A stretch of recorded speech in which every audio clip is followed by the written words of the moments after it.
YouTube. What's the righteous word? It's your boy Gangland Neem, aka Neiman. I before the E. Golly, I don't know y'all.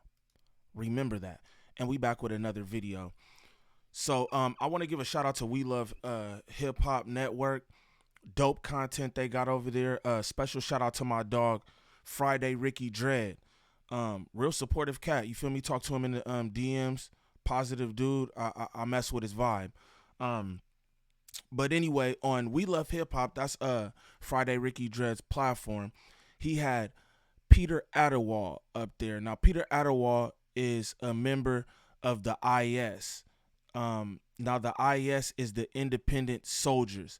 That's a gang in Canada. Now they're tied to the HELLS Angels. Some people will call them HELLS Angels puppet gang because after so long they got like diluted and then they ended up like doing runs and stuff just under the HELLS Angels. But at one point they were like, you know, some big dogs. You feel me? So Peter Adiwal is one of the founders of the Independent Soldiers. He was shot 26 times, paralyzed, shot in his head, arms, torso, everywhere, and he survived. That's crazy. If none of y'all have checked this interview out, you should check this interview out. The interview in its entirety is really dope. You know what I'm saying? A lot of gems in there. But I just picked out a couple things, right? And it was this stuff having to do with Drake, his ties and all that. So we're going to get into this in a second. But I found this real informative. I'm going to play two clips. I'm going to play this one in the beginning. Then we're going to play this second one. Now, if this is your first time to the channel, please like, subscribe, comment, and share. Please and thank you. We need that for the algorithm. If you could go to the top of the page, smash that Instagram link. Follow me on Instagram. Shoot me any content y'all want me to react to over there. Join up in the Discord. Good people, positive vibes all the time. It was going up in there yesterday. And tap that TikTok link to follow me for any content that I post over there. But I thought it was just interesting, some of the stuff that Peter Adiwal said. Again, he's closely tied to the HA, you feel me? And he also tells a story about how, like, yo, old boy who was in the Family Matters video, who everybody's like, oh, he's got HELLS Angels. That dude wasn't even a HELLS Angel. He's not even a member. He was just Drake's next door neighbor. That's crazy. But we gonna get into this content. Let the content and all that. One of the things that I've been seeing, and we've been having a lot of conversations on various podcasts and stuff like that, is the whole Drake liking things. A lot of people were saying Drake co-signs all of these different things that are happening. And I'll just give you a quick couple of examples. Sure. The most recent thing that with the Schoolboy Q not being able to come to Toronto and his show being canceled, Drake posted a picture of him with the Free Yayo t-shirt. And I guess that was a subliminal. And then going back with the whole Rick Ross thing over there on your side of town in Vancouver, like he was liking posts and people were getting, like, you know, Uncle Luke over there in Miami gave him a message, and a lot of people were very offended by him, quote unquote, co-signing it. Can you clarify a little bit of that for us, please? I can't speak on like why he was liking everything. Pardon me. Yo, this guy's real militant. I want to tell y'all too. Everybody, they got this bad habit of like judging books by their cover. Now, bro is big and swole right here. He done did time and everything else, right? But when you look at him and his brother, when they started this gang organization, club, whatever you want to call it, bro was not swole like this. And he just looked like a regular, like, I don't know if he's Indian or what, but he just looked like a regular dude. You would not think that he was tied into anything he was tied into. And mind you, this is like one, this is not, I'm not trying to snitch or nothing. Y'all could do the research yourself. But this is one of the most like dangerous, vicious clubs in Canada. I'm going to be real with you. Just from everything that I looked up, everything I read, I was like, whoa, they actually had members at a certain point. They just dropped out. They was like, they don't want to do this no more because it was too dangerous. Now, how many times do you hear that? But again, I'm just saying, folks can't be judging books by their cover. Pay attention. I can speak with confidence that it had nothing to do with him. You know, like it wasn't one of those things where Drake's goons came out and wanted to show some support or love by beating up Rick Ross, William Leonard II. That was a issue between two men, and somebody showing a lot of disrespect to an entire country, calling everybody soft, and you know that's something he kept pushing on forums and chat rooms and stuff too, and leaving negative comments. And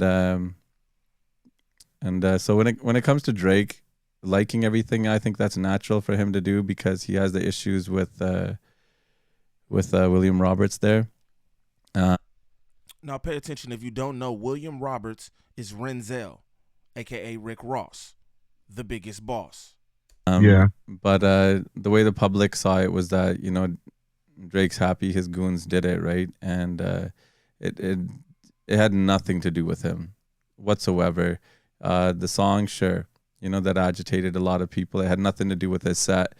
He's playing it as he's trying to sneak off the stage. He could have walked one way, walked another way, and deliberately bumped into a couple people to check him. And you know, he came at people like an officer. You know, I'm better than you. You can't do anything to me.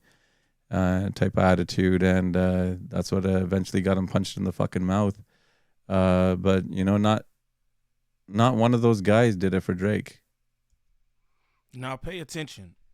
So this went down because Renzel was out there flamboasting. Now again, you're out of bounds because you are in Canada. You know what you're doing with Drake and all that whoop womp. But you had a successful show. What happened was at the end of everything, he started playing Not Like Us and moving around through the crowd like everybody was a yuppie. Again, this has nothing to do with Drake. He want to like photos, this, that, and the other. This don't have anything to do with Drake. You know what I'm saying? Pay attention. You know, not to say that you know, Drake doesn't have friends or influence like in certain groups, but that had absolutely nothing to do with him. If he wanted to show some sort of appreciation after, you know, by showing likes and stuff like that, I can see how people associated him to it just because of his, you know, love for the brand and his connections with everybody. But no disrespect, but love for the brand sounds crazy, right? At the end of the day, this is like, okay, this would be like me trying to show appreciation to the Crips or Bloods. Like appreciation for the brand, like the brand is a gang. You know what I'm saying? That's what's funny to me about all this. Like why Drake even want to be tied up in any of this. Again, it's nothing to nobody in a club. Again, I'm from LA. I got family members who are in gangs. My father was a gang member, all that. But I'm saying, like, what affinity do you have for this? Especially when you didn't come up in this. This is different with me and my family. But you didn't even come up in this. So you like the brand of the Hells Angels? I just don't really understand that. But that's me. No, that had nothing to do with him. That was just a person who was being rude and got punched in the mouth. No, man, I'm glad that, like, for our audience out there who's just, they want to know everything, you know what I'm saying? That and I seen it on every platform almost, you know, like we were talking, you know, like some people got it right, some people knew it wasn't an OVO thing, but other people I knew it wasn't an OVO thing. Not even trying to be funny, I knew it wasn't an OVO thing because it's just like, yo, you ain't making no calls for this biker gang to do anything. Just being real, bro. It's like, yo, money and all that is cool, but at the end of the day, you don't run no organization. Now they in Canada, but I know how to run out here. Nobody's just snapping their fingers and giving the call for something like that. That's crazy. Definitely thought it was. One of the first messages we got out was to Kendrick's camp. Shout out to Jay Worthy and other people that made that happen. Shout out P Worthy. Shout out my dog P Worthy. Meet the Whoops. If y'all don't know about the Whoops, do your research on the Whoops. Shout out Hitter J3 in the building too, man. And we let them know, you know, this has nothing to do with your guys' thing. This was a separate, isolated incident, and that's why William was given an opportunity to apologize too, right? Yeah. I mean, you've seen some of the stuff we have on him. We could have embarrassed him quite a bit. But you know, we've been holding back. You can still apologize.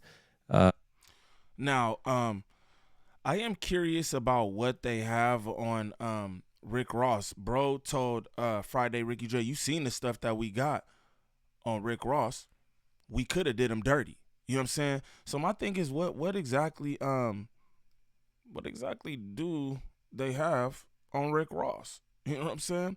But we're gonna get into this next clip, and this is basically my man breaking down some of the going ons with the club, his beef in the city, if people mess with him in the city, you know what I'm saying? Because it's a lot of different videos and people going up online talking about how, oh, this is what the deal is here in the city and all that. But again, this is coming from somebody from their organization. Again, I don't know if he's a Hell's Angel or whatever, but this is one of the co-founders of the Independent Soldiers. Again, this is a gang out there who is allies. They were tied with the Hell's Angels. I believe they still are till this day.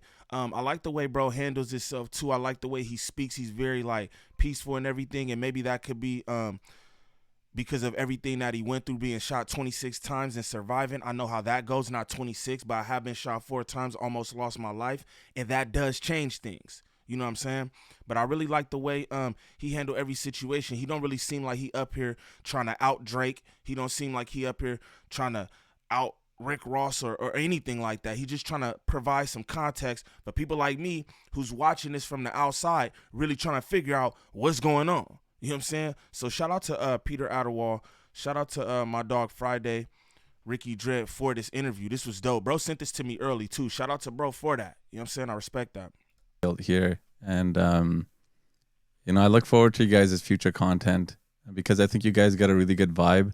It just got a little off track here because of some personal feelings, you know, and maybe people not paying enough attention to the video. I've seen a lot of people comment, you know, so what, you know, white people just calling black men the N-word up there. That doesn't happen. You know, I'm not saying there isn't racism. Of course, there's racism everywhere, right? But the way that it's been presented is inaccurate. You know, even I'm not sure if the man's name is Dusty, was saying Drake is wrong, you know, for hanging out with these people because of what happened in the past, right? Well, you know, there's a... I'm gonna be honest. Dusty, I believe, is Friday's co-host on the We Love Hip Hop podcast. I'm gonna be real. With everything that young man said in that video, I still feel every thing that he said, because at the end of the day, there is a history there in Toronto. There is a racial history too. Now, again, this guy was a part of another gang who was tied to the Hells Angels. So when you're part of the organization, maybe you feel a little different about the inner workings and goings-ons. You feel me? But Dusty was coming from, you know what I'm saying, a place of, yo, my father was a part of a street club too or whatever. You know what I'm saying? And he remembers, you know what I mean, all the tragedy, all the drama, all the everything that his people went through while these guys was running through the city. You know what I'm saying? So I think two things could be true. What Peter Adiwal is saying could be true, or it could be his perspective from being inside of the organization. But I also feel what Dusty was saying as somebody who was directly affected by the things that was going on out there. So I just want to say that, you know what I mean, before bro gets into this, because I don't really just feel like, oh, Dusty was misspeaking or anything like that. It sounded like bro was speaking from a place of, yo, I was right here. I watched my pops. I seen these things that went on. You know what I'm saying? So I don't want to discredit nothing Dusty was saying, because me personally, I felt that. But let's get back into this. There's friends of Drake's that once colored out that way. That's in there, you know, and out here there's a bunch of colored people in there. And I think Drake's always been showing love back. It's not just he's this like cheerleader on the side and you know, he doesn't get any love back. People watch his back. I can tell you that our whole crews took care of him when he was here for the 3 days on one of his tours, and showed him a lot of love. And you know, his issues right now are with my bro because of some personal things, you know, but otherwise a lot of members are still talking to him. A lot of people are still trying to fix shit. It's maybe a break in communication somewhere where Jake didn't get the message properly, but I'm sure if he's listening, he knows exactly who to contact to, you know, squash all that shit and make things right. It's not that big. And as I mentioned earlier, it was for another colored person. I'm gonna be real. That I'm gonna run that back real quick. He said he knows who to contact to squash this all. I'm not saying that this is like extortion or nothing like that, but it just sounds crazy to hear him say, "Yo, you know what I mean? Our people was taking care of him when he was out here. You know what I'm saying? He got some beef with one of my bros, but he knows who to reach out to handle that." Drake, why haven't you reached out to handle whatever issue you got with whoever this is? I'm just saying. That sounds crazy. You know what I'm saying? This is Toronto politics, y'all. Y'all niggas be loving LA and all the whole thing. It's politics everywhere. You feel me? They just not highlighted. And showed him a lot of love. And, you know, his issues right now are with my bro because of some personal things, you know, but otherwise a lot of members are still talking to him. A lot of people are still trying to fix shit. It's maybe a break in communication somewhere where Jake didn't get the message properly, but I'm sure if he's listening, he knows exactly who to contact to, you know, squash all that shit and make things right. It's not that big. And as I mentioned earlier, it was for another colored person. And I don't want to say his name. But he's a, you know, popular artist too. And so the whole notion that these guys pushed him out because he's not black enough is ridiculous. And again, just I don't know what everybody's perceiving from our side of things or whatever on the West Coast, but yo, I'll say myself, like, yo, I don't think Drake is a PDF file. I don't think Drake is not black, any of that. And I'll say I don't think that we think he's being pushed out because he's not black enough. I don't think that that's the reason. We're just all tripping off the fact that it seems like everyone in Canada or Toronto has some kind of story about this guy. Now, this is in Toronto where everybody has these stories soon as all this happened with Kendrick and Drake. But aside from that, in Toronto, right, he's been in the States doing all kind of Mickey tricky shit to everybody. You understand me? So it's just kind of looking like, yo, you're just being pushed out because you're just not a good person. You're a shady person. Nobody thinks it's over race, just to make that clear. Nobody thinks this is over race. We know he's black. Everybody can make the jokes about, oh, you know, he grew up in a gentrified Jewish neighborhood with his mom and all that. That's fine. But nobody actually thinks, oh, he's not black or anything like that. This isn't really a racial thing as much as it's like a person thing and your body and how you conduct yourself with other people. Again, he's got mad different instances in the industry where he shaded or dirted other people. You know what I'm saying? The stories are out there. So please don't think that this is about race because it's not. That's a narrative being pushed on so many different platforms, and that has nothing to do with it. Drake knows himself what it's about, you know, and that fucking guy, like, I don't know who he is, but you know, he's not the president. The guy he has in the video, that guy's not even a member. I think it's the Family Matters video. Yeah, the Family Matters video. Yes. And, you know, I don't know if you all ever heard me on the academics video. I didn't have enough information neither to give a proper commentary.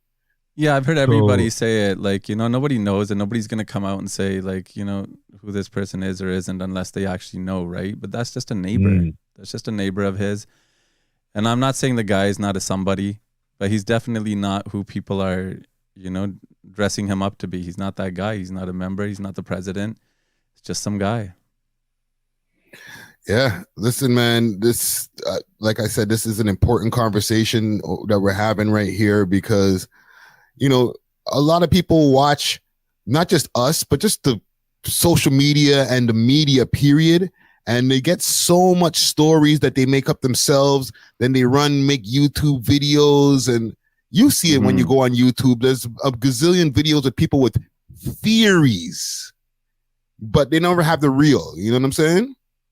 Yeah, absolutely. Yeah, this conversation should shed some light on that kind of stuff. But I get the impulse to get information out quickly too. I understand how the machine works when it comes to Mhm. social media.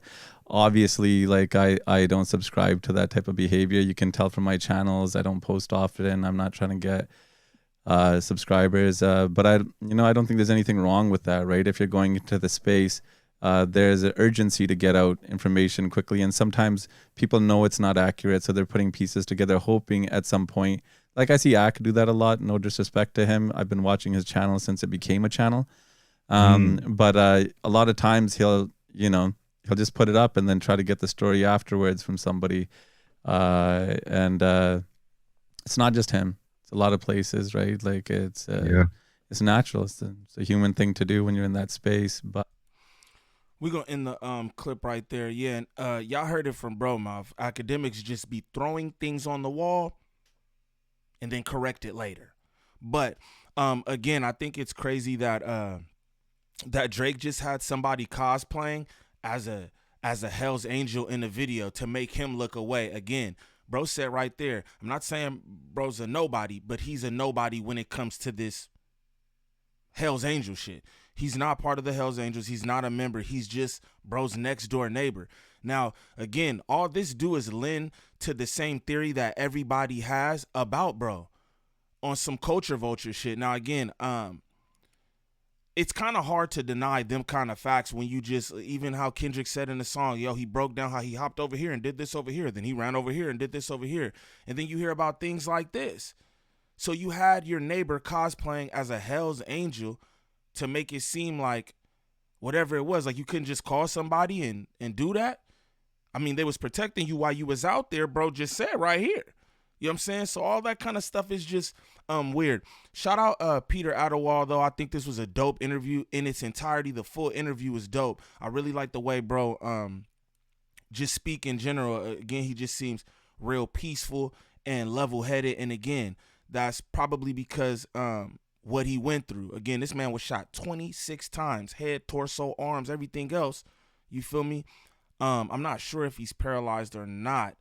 But yeah, man.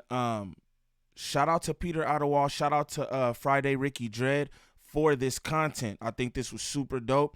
And it still leaves questions. I'm gonna be honest. I watched this in its entirety and it still leaves questions for me. You know what I'm saying? I want to know who bro need to reach out to make things right. I want to know who he's got a problem with, and is he talking about Abel? Is you know what I'm saying? Is bro talking about Abel when he says my bro, or is he talking about one of his bros from the club? But either way, you know what I'm saying? Again, shout out to Friday Ricky Dred and We Love Hip Hop for the content. Again, this was a dope interview. I think y'all should check it out. If this is your first time to the channel, please like, subscribe, comment, and share, please, and thank you. We need that for the algorithm. If you could go to the top of the page, smash that Instagram link, follow me on Instagram, shoot me any content y'all want me to react to there. Also, join up in the Discord. Good people, positive vibes all the time. I can't tell y'all that enough. Smash that TikTok link, follow me over there for any content that I post over there. Now, comment down below and let me know what y'all think of this. I really would urge y'all to go check out this interview in its entirety because it was a really, really good interview. Now, for anybody who needs any help growing their social media, whether that's Facebook, TikTok, Instagram, YouTube, contact at Drea the Virgo on Instagram. Again, that's at Drea the Virgo on Instagram. She can help you with whatever you need. If it's thumbnails, she gonna comb through your analytics, let you know what you need to do so that you can further yourself in this content creation. If you want to get monetized, she'll help you get monetized. Niggas got strikes, this, that, and the other. Whatever it is, she will help you with it. This is her job, and she's really good at it. Tangible proof to back up what she does. Again, that's at Drea the Virgo on Instagram. Y'all comment down below and let me know what y'all think of all this. I thought this was super interesting. Again, I want to give a shout out to Friday Ricky Dred. That brother be showing love, you know what I'm saying? And shout out to We Love Hip Hop. Y'all comment down below and let me know what y'all think. It's your boy Gangland Neem. Peace.